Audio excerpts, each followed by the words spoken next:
Today, the two men accused of killing a mother and son in Isle of Wight County had preliminary hearings. 29-year-old Kareem Mitchell and 19-year-old Richard Holmes are both charged with first-degree murder and other charges relating to the brutal murders last September 23rd. Andy Fox was in court today. He joins us now live with the latest. Andy? Yeah, two big developments in this case today. A guilty plea is expected and gun charges set aside for now.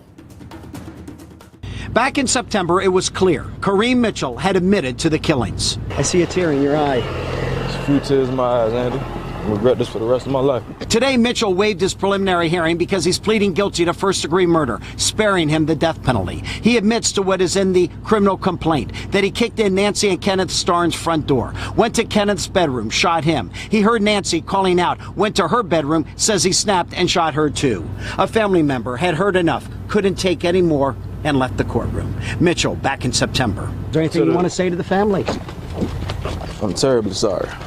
Nancy Starnes' grandson Paul with family members troubled by what they heard. You know, he's going to plead guilty to first-degree murder. What do you want to say about that? I agree.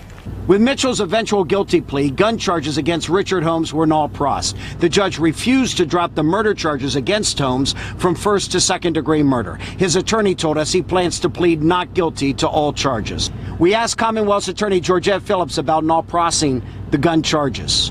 Correct. The evidence we had for today's case was that we did not have any evidence today that he was actually in possession of the firearm. Holmes first admitted he was in the house at the time of the murders. Lieutenant Tommy Potter, today in court, said back in September during questioning, asked Holmes, were you there when it happened? Potter says Holmes shook his head in the affirmative, and Holmes said, I didn't have the stomach to shoot anyone. Holmes could be backing down from that claim, though, that he shook his head yes to being there when it happened. If you participate in a crime, you are liable for all actions that occur during that crime. Holmes still faces life in prison, and as he left the courtroom, acknowledged a family member who came to watch.